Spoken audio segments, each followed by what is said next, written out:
तो बच्चों physics class 12th NCERT exercise chapter 1 का क्वेश्चन नंबर 20 है। Conducting sphere of radius 10 centimetre has a known charge if the electric field 20 centimetre from the centre of the sphere is 1.5 into 10 power 3 newton per coulomb and the point radially inwards. What is the net charge on the sphere? Sphere पे कितना charge होगा? तो conducting sphere है। Sphere कैसा है?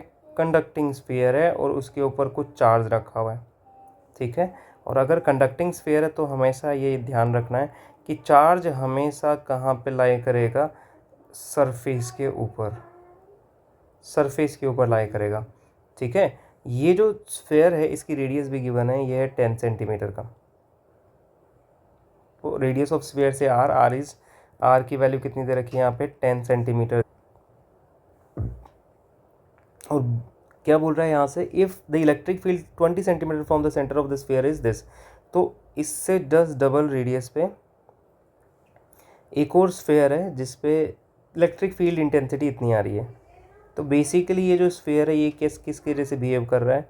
Close Gaussian surface के जैसा, ठीक है। तो इसके ऊपर जो इलेक्ट्रिक फील्ड है वो कितना है? वो हमें गिवन है। सो ई की वैल्यू यहाँ पे इसकी वजह से ई की वैल्यू जो है वो कितनी है? E is equal to 1.5 into 10 power 3 newton per coulomb. Okay, तो एक चीज़ और है यहाँ पे कि पॉइंट रेडियली इनवर्ड्स अंदर की तरफ है। तो चार्ज अगर अंदर इलेक्ट्रिक फील्ड इंटेंसिटी कैसे है? Radially inward. तो यहाँ पे जो चार्ज होगा वो कैसा होगा? नेगेटिव चार्ज इसके ऊपर प्लेस होगा। जो स्फीयर है उसके ऊपर कैसा चार्ज रखा हुआ होगा?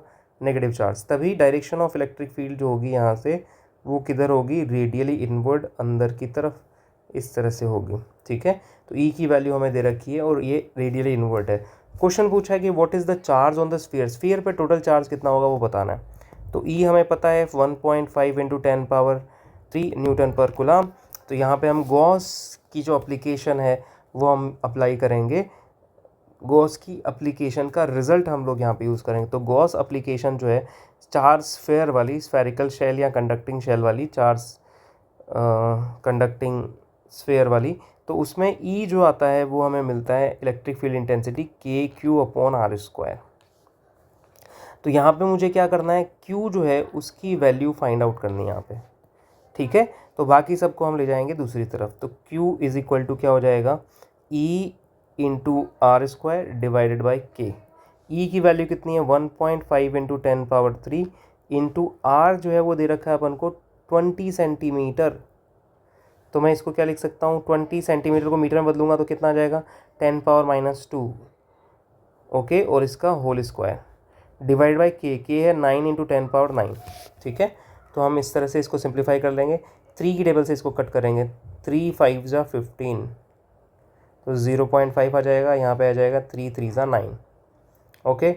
और यहाँ पे पावर्स को भी हम सिंप्लीफाई कर सकते हैं। 2 2 ज़ा 4, माइनस का 4 और प्लस का 3, 10 power 3 minus 4 divided by 10 power 9 into 3। और क्या है मेरे पास में? यहाँ पे 20 का स्क्वायर इज़ 400, तो यहाँ पे हो जाएगा 0.5 इंटू 400, ठीक है। तो इसको हम लोग यहाँ पे क्या करेंगे कि ये जो पॉइंट है हटा देंगे, एक ज़ीरो कैंसिल आउट कर देंगे, एक ज़ीरो और करेंगे और ये पूरा कैंसिल हो जाएगा। -4 और प्लस का भी 4 हो जाएगा। 10 पावर 9 को मैं ऊपर लेके चला जाऊँगा। 5 4 जा क्या हो जाएगा? 20 हो जाएगा। तो Q इज़ इक्वल टू हो जाएगा 20/3 इंटू 10 पावर -9। 20/3 को हम लोग क्या लिख सकते हैं? 6.67 इंटू 10 पावर -9 कूलम्स। और हम क्या बोल सकते हैं इसको? 6.67 नैनो कूलम हम लोग बोल सकते हैं। ये हमारी चार्ज की वैल्यू हो जाएगी, ठीक है, जो इसके ऊपर प्लेस्ड है, जिसकी वजह से इलेक्ट्रिक फील्ड कितना मिल रहा है? 20 सेंटीमीटर इतना मिल रहा है। और ये हमने क्या किया है? गॉस की जो एप्लीकेशन है उसको यूज़ किया है। तो गॉस एप्लीकेशन से हमें रिज़ल्ट मिलता है और इसकी हेल्प से हम लोग Q की वैल्यू इस तरह से फाइंड आउट कर सकते हैं।